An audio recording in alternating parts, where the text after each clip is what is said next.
안녕하십니까. 호크로 투자하는 쇼킹 부동산입니다. 간밤에 나왔던 미친 결과 시작해 보겠습니다. 영상 전에 구독과 알람 설정으로 당신의 인생을 바꾸시기 바랍니다. 어제 영상에서 저희가 이번 긴축이 유난히 위험한 이유를 설명드렸습니다. 2006년에 대한민국의 지속적인 금리 인상 이유와 2010년의 지속적인 금리 인상 이유가 한꺼번에 오고 있다는 거죠. 그래서 내부와 외부 요인이 동시에 작용하며 금리를 끌어올릴 가능성이 있다는 겁니다.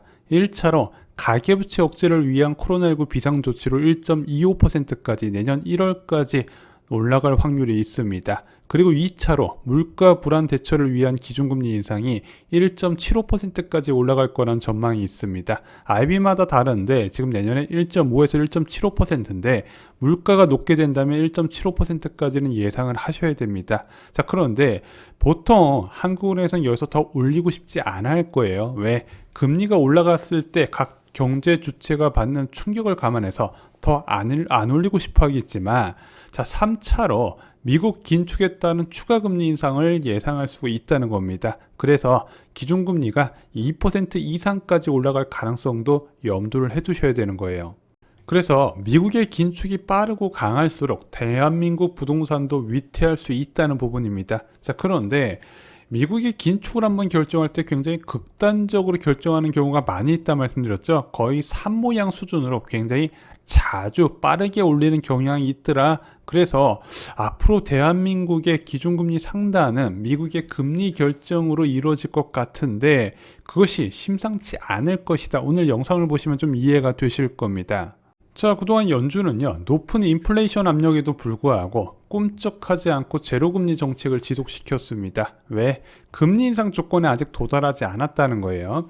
의회가 이제 연준에 부여한 책무 중에서 완전 고용 달성이 있는데 우리는 아직 그 조건에 도달하지 않았기 때문에 제로금리를 유지하겠다. 물론 지금 인플레이션이 심각한 건 알겠지만 이 인플레이션은 꽤 긴 일시적인 인플레이션이기 때문에 우리가 굳이 통화정책을 바꾸면서 대응하지 않겠다 이렇게 밝혔다는 부분이죠. 하지만 물가 급등의 직격탄을 받은 건 바이든 행정부였습니다. 바이든 대통령 지지율이 41%까지 떨어졌어요. 자, 그래서 내년까지 꽤 긴 일시적인 인플레이가 지속된다는 거를 바이든 행정부에서는 기다릴 수가 없었던 겁니다. 자, 그런데 하필 연준 의장 지명 시기와 맞물려 있었어요. 자, 제롬 파월 의장 연임이 확정되면서 바이든 대통령은 이렇게 이야기를 했습니다. 파월 의장과 브레이너드 이사가 인플레이션을 낮게 유지하고 가격을 안정시키며 완전 고용을 달성하는 데 초점을 둬 경제를 그 어느 때보다 강력하게 할 것이라고 밝혔어요. 자, 그래서 두 가지의 의무가 부여됐죠. 첫 번째, 완전 고용, 두 번째, 인플레이션 억제라는 거죠. 자, 제롬 파월 의장도 이 기자회견에서 화답을 했습니다. 우리는 경제 또 강력한 노동시장을 지원하고 추가 물가 상승이 고착되는 것을 막기 위해 우리의 수단을 사용할 것이라고 다짐을 했습니다. 그래서 고용과 물가 이 두 가지 지표가 앞으로 미국 긴축과 밀접하게 연관이 돼 있는 거예요.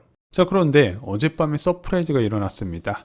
미국 주간 실업수당 청구 건수가 발표됐는데 19만 9천 건이 발표가 됐어요. 시장 예측치가 26만 건이었는데 19만 9천 건, 1969년 이후에 최저 수준이라고 합니다. 자, 그러다 보니까 금융시장이 발칵 뒤집힌 거예요.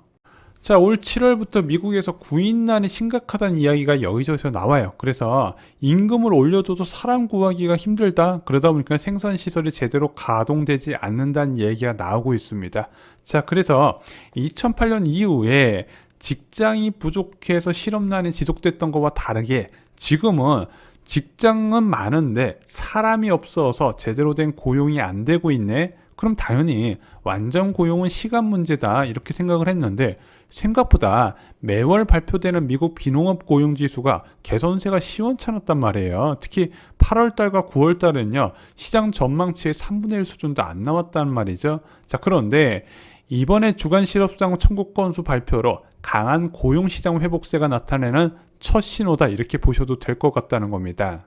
자, 이 고용지표면 회복되잖아요. 미국은요 저금리의 명분이 사라지게 됩니다. 자, 미국 연준이 저금리를 취할 수 있는 명분 무엇이 있냐? 각종 부작용에도 불구하고 우린 저금리 정책을 세우겠다. 첫 번째, 성장률이 낮을 때나 또는 물가가 낮을 때 또는 실업률이 굉장히 높을 때 우리는 이것을 부양하기 위해서, 경제를 부양하기 위해서 저금리 정책을 쓴다고 할 수 있는데, 이 세 가지가 모두 다 달성 가능할 수 있다는 거죠. 자, 그런데 여러분들, 저희가 5월 4일 날 대한민국 통화정책이 바뀔 거로 예전에 영상 많이 올려드렸잖아요. 실제 5월 4일 날 4월 CPI가 발표됐을 때 한국은행이 원하는 수치가 도달하니까 그때부터 이준호 은행 총재가 매파로 바뀌었잖아요. 미국 연준도요, 실업률만 제대로 달성이 되잖아요. 그럼 제롬 파월 의장이 굉장히 강한 매파로 변신할 가능성을 염두를 해두셔야 됩니다. 예전에 제롬 파월 의장이 원하는 지표가 안 나왔을 때 했던 발언을 기억하시면 안 돼요. 그럼 빨리 잊어버리시고 변화된 시장 지표에 맞게 앞으로 통화정책이 바뀐 것을 예상을 하시고 대응을 하셔야 된다는 거죠. 자, 그리고 또 하나 발표된 지표가 있어요. 간밤에. 바로 미국 그런 개인 소비 지출입니다. 코어 PCE 지수가 발표가 됐는데 4.1% 상승한 것으로 나타났어요. 이 4.1% 31년 만에 최대폭 상승이라고 합니다.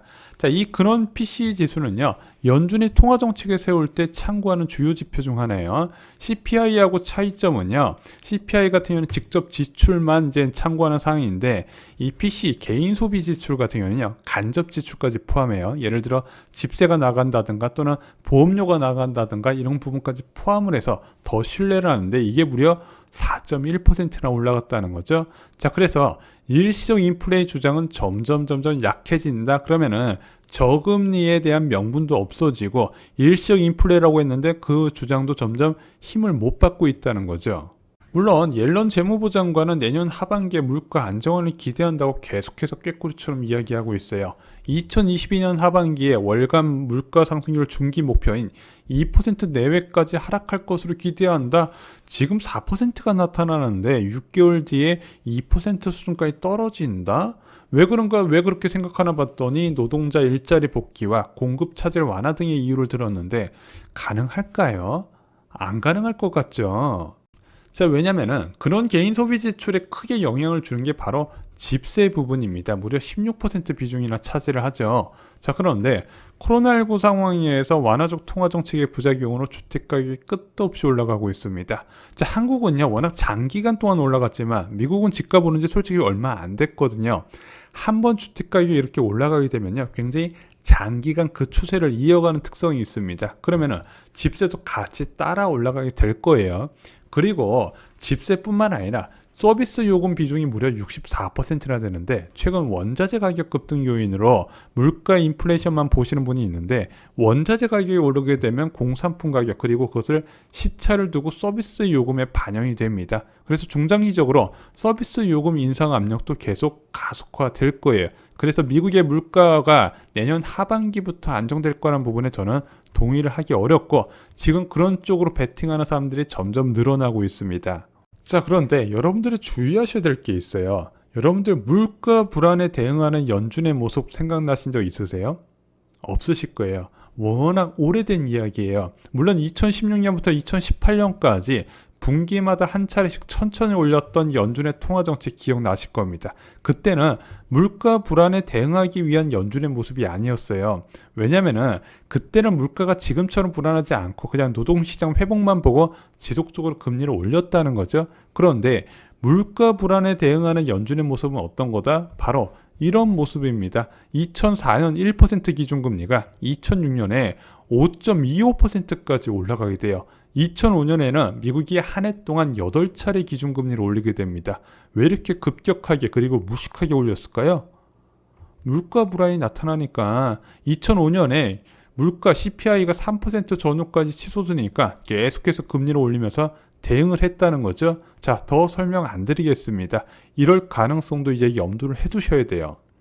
자, 오늘 대한민국에서도 굉장히 큰 이벤트가 있습니다. 바로 한국은행이 금리를 올리는 날입니다.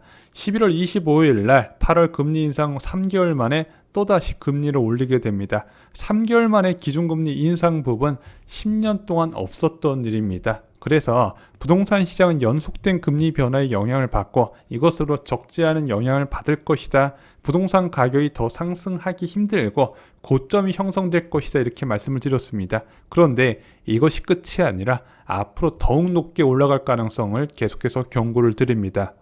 자, 이번 긴축은요, 그 어느 때보다 큰 파급력을 줄 것이고 강하게 일어날 것이다. 대변화가 일어났다고 말씀드렸습니다. 이 대변화가 일어날 때 여러분들이 알고 계셔야 될 게 있어요. 쇼킹 부동산원 아파트 교과서를 보시면요, 아파트 가격 어떻게 될까 흐름을 보시는 방법에 대해서 정리가 되어 있습니다. 아파트 가격은 왜 하락하는지, 그리고 하락만큼 중요한 것이 왜 다시 반등해서 올라갈 수 있는지, 이 두 가지 지식을 갖고 계신다면요, 앞으로 이 긴축의 시대에 여러분들이 좋은 기회를 잡으실 수 있을 겁니다. 이상으로 영상 마치겠습니다. 좋아요, 구독, 공유 꼭 부탁드립니다. 감사합니다.